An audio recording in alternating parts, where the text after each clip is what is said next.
I will now take you back to our earlier report on the Federal Executive Council on Economy Rejuvenation, and our State House correspondent, Musbau Dan-Wahab, is standing by.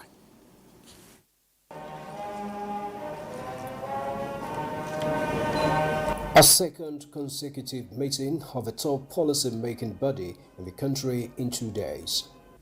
Picking up from where they left off, on Monday, the council members clearly still had a lot more on their table.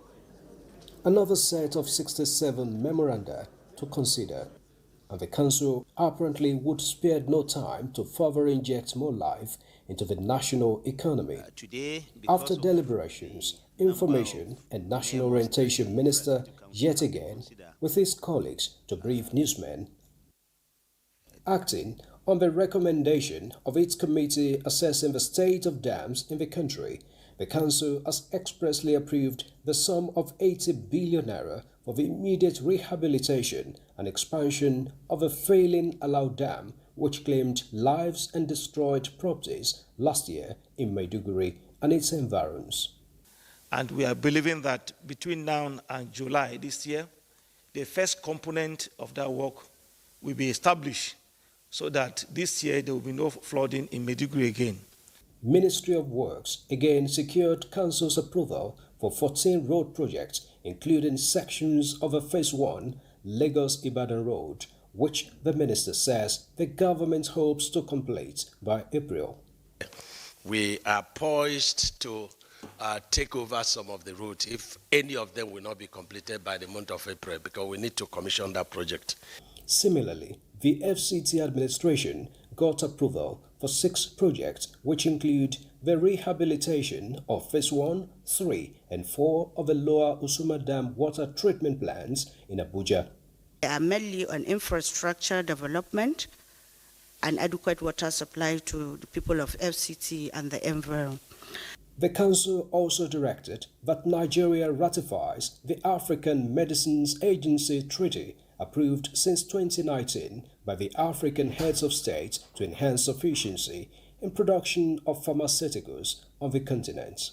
Is to enhance the capacity of all state parties that have ratified it, to improve their regulatory capacities regarding medical products, to increase access to safe, quality-assured, efficacious medical products, and use common standards across the continent towards a Pan-African regulatory framework for medicines, medical products, and pharmaceuticals.